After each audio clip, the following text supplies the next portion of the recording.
David. In this video I'm gonna explain to you how to play the game Dog Lover. But first let's see if the dogs like it themselves. Dog Lover! Hey, hello! Hi! Something new. Do you like it?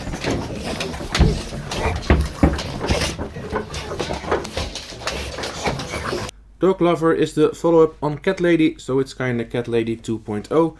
The idea of the game is still the same, but it adds some new features.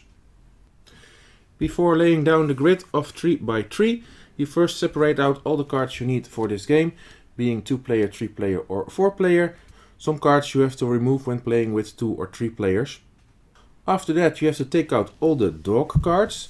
There are 3 types of dogs: big dogs, medium dogs and small dogs. All dogs are shuffled and each player will get 1 dog to start with. After that, all remaining dogs are shuffled back into the deck. Then you take this game is ending card and you make a little pile of cards depending on the number of players. You put the game ending card on top and you put that underneath the draw deck. And once this card has to be used filling up the grid, it means the last round has begun. We make sure all players have an equal amount of turns and then we do the point scoring.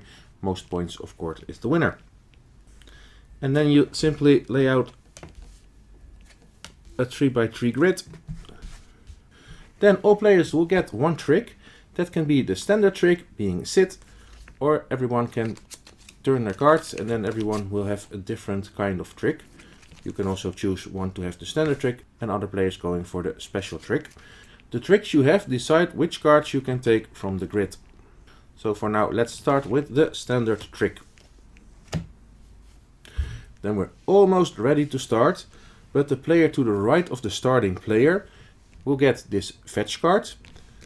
And that player has to put the dog somewhere around the grid.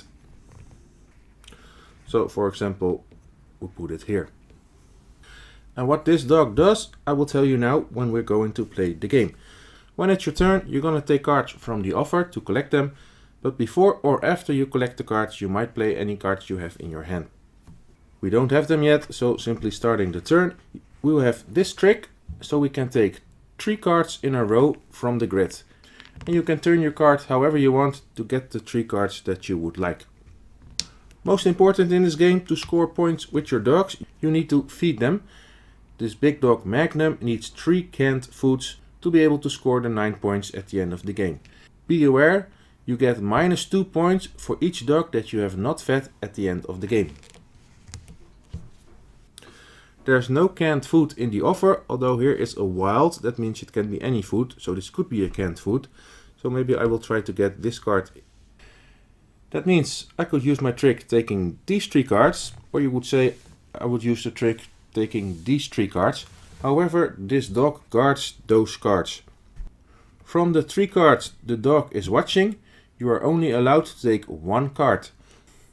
So I cannot take this row, because then I would take out more than 1 card from the dog's guard. So I will simply take these 3.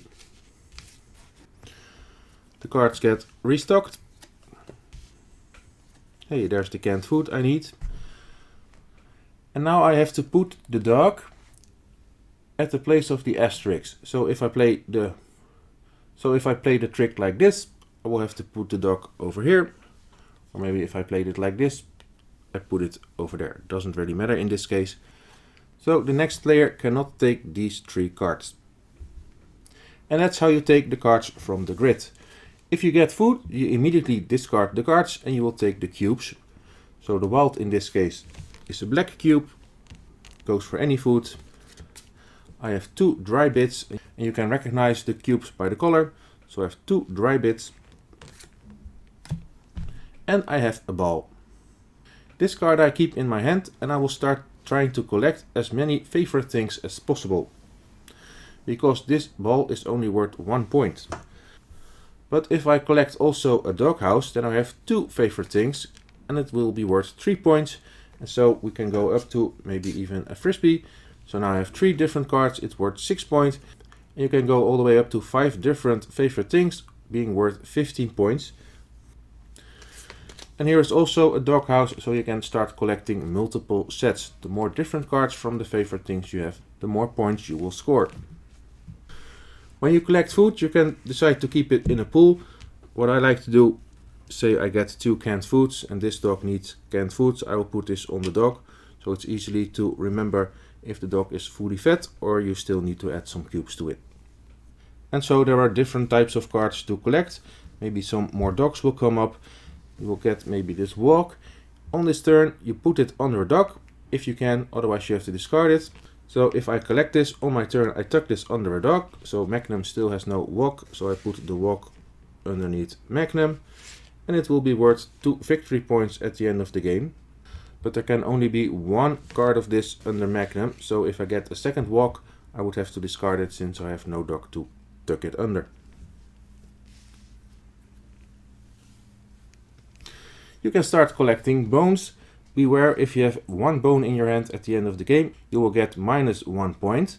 If you collect 2 of these cards, you will get 1 victory point per dog you collected, but with all scoring elements you only count the dogs that are fully fed.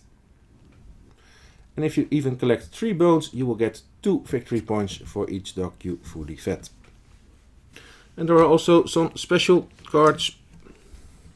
If you get this card, you will have to attach it to a medium dog. Otherwise, discard this card and 1 trick. You will always keep your starting trick, so you can always take cards, but if you have collected multiple tricks, then you must discard 1 if you cannot attach this card. So right now this would be a problem because I have only a big dog. Say this was a medium dog, then I attach this card to the dog and it will be worth 1 point. But also, while this card is attached to the dog, you may tuck unlimited cards for 2 victory points per unique card type under this dog. Or like this one, attach this to a small dog, otherwise discard this dog and any other card from your hand or from your play area.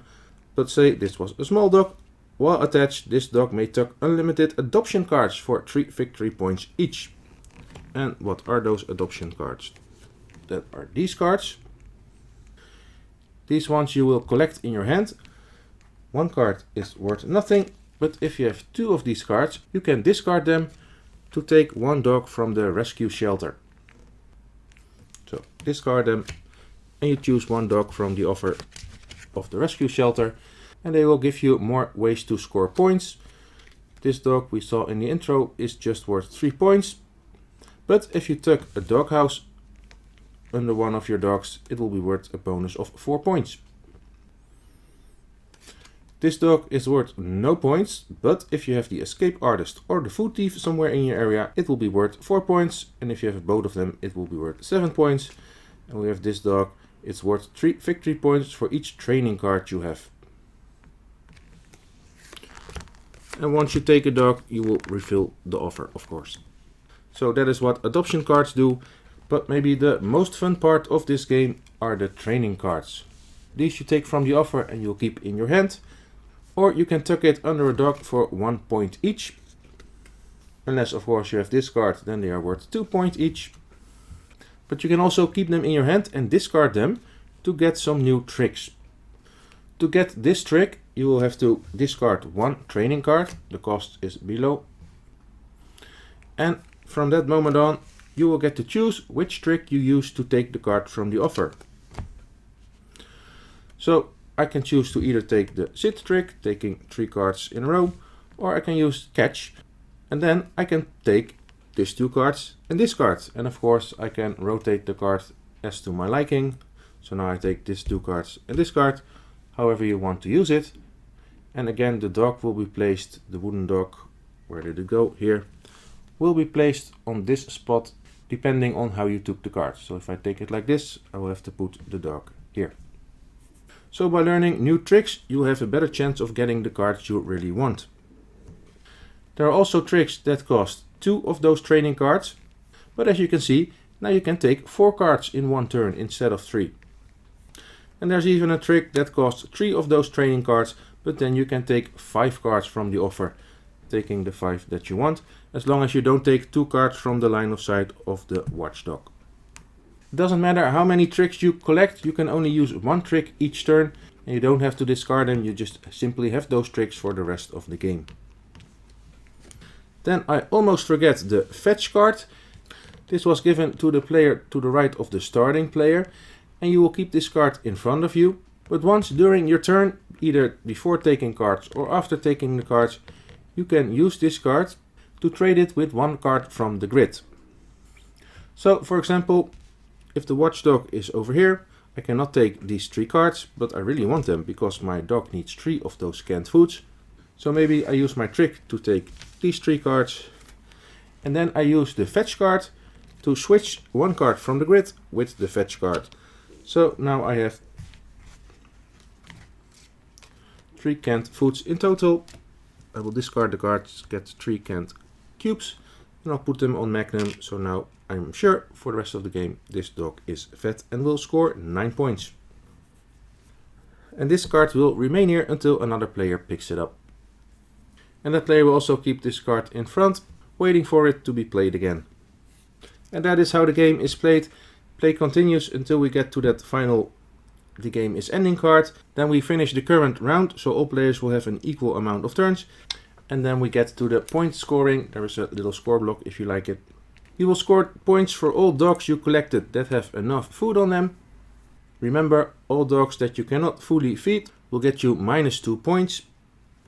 And from the dogs that you have fed, you will also score the points that are tucked beneath it or attached to it. You will score the points from the favorite things you have collected. You will score points, or maybe negative points, from the bone cards you collected. And then it's simply summing up the numbers, and the player with the most points is the winner. There are 2 tiebreakers. If multiple players have the most points, then that player wins who has the most fed dogs. If that is still a tie, then the player who has the most fed rescue dogs wins the tie. And if even that is still a tie, then those players share the victory. But that is how Dog Lover is played. Special thanks to AEG for having me this review copy. If you have any questions about this game, please feel free to ask them in the comments below. My name is David, thank you for watching and hope to see you next time.